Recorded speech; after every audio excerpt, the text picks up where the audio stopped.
Room 428, the military hospital case. A true, disturbing horror story.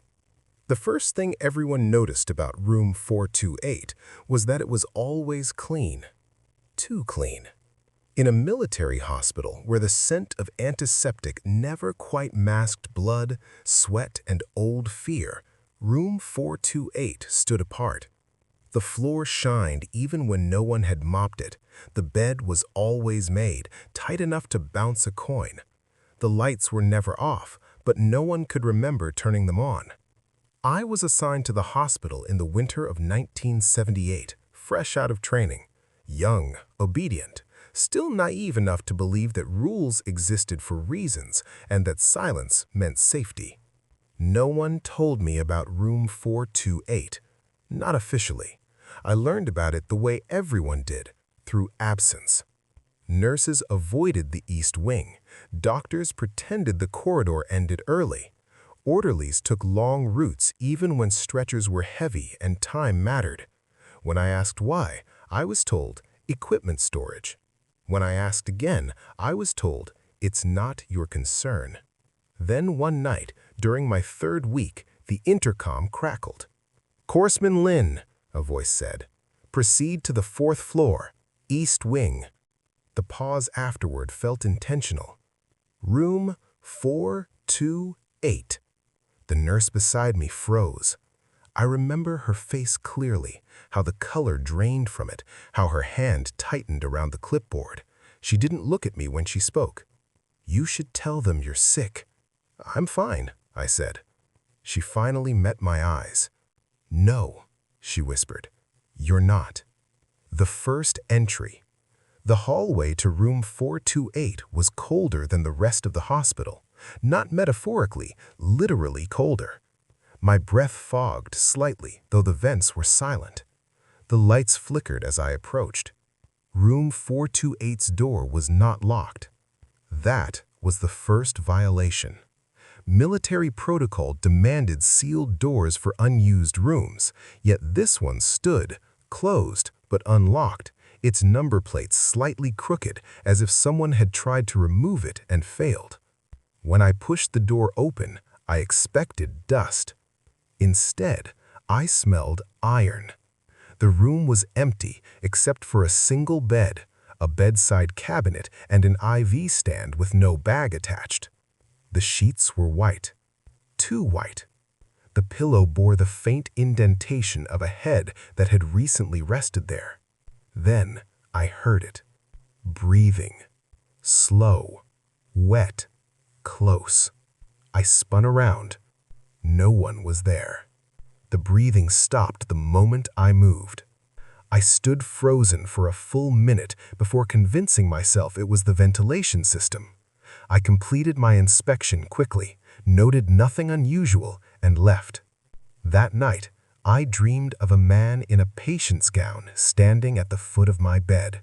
He had no face. Shared fear. Within days, others began talking, quietly. A nurse swore she heard her name whispered from inside room 428 while passing by. A doctor claimed he saw a patient sitting upright on the bed, saluting, before vanishing when approached. 2 orderlies refused assignment after seeing muddy footprints leading into the room, but none leading out. The most disturbing detail? Every witness. The truth surfaced the way rot always does, through smell. In the hospital basement, archived records were kept in metal cabinets no one opened unless ordered. After a sleepless week, I volunteered for inventory duty just to avoid the 4th floor. That's where I found file 428A. No patient name, no admission date, only a classification, unstable, do not transfer. The notes were fragmented, written by different hands.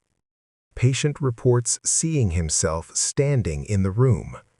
Refuses to sleep. Claims they are drilling inside my head. Subject died at 0317. Cause unclear. Body unaccounted for. Body unaccounted for.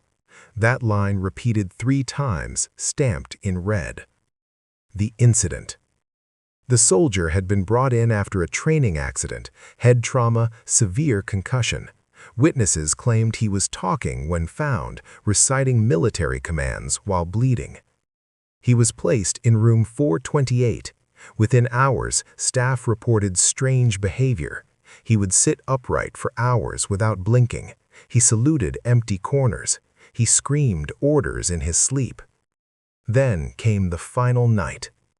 At 03, the intercom system activated by itself. Every speaker in the hospital broadcast a voice. Not a scream. A command. Stand to attention. Patients sat upright in bed. Nurses froze. One doctor collapsed. At 03:17, the monitors in room 428 flatlined. When staff entered, the bed was empty. The sheets were still warm. The body was never found. Room 428 was sealed. Unofficially. The first death. They reopened it anyway. A young nurse named Mei Ling volunteered to clean the room, laughing nervously as she told us ghosts didn't scare her. Years passed. I transferred out of the hospital, but the dreams followed me. Always the same soldier. Always watching. Always waiting for something. In 1999, I returned for a reunion. The hospital had been renovated. New paint, new staff. Same East Wing. I asked about room 428. The young doctor laughed. "There is no room 428. I walked there anyway. The door was gone. In its place, smooth wall. But I felt it, that pressure, that cold. Then the lights flickered, and a voice right behind me. "You are late." I turned. The corridor was filled with soldiers, dozens of them, all in hospital gowns, all bandaged, all standing at attention. And at the front, the faceless man from my dreams. His mouth opened, and the hospital intercom crackled to life. "Room 428 is ready for inspection." Final revelation. Room 428 was never a place. It was a state, a loop, a punishment. Every soldier who died forgotten, every patient who vanished, every voice silenced by protocol. They were all assigned to room 428, and once you noticed it, once it noticed you, you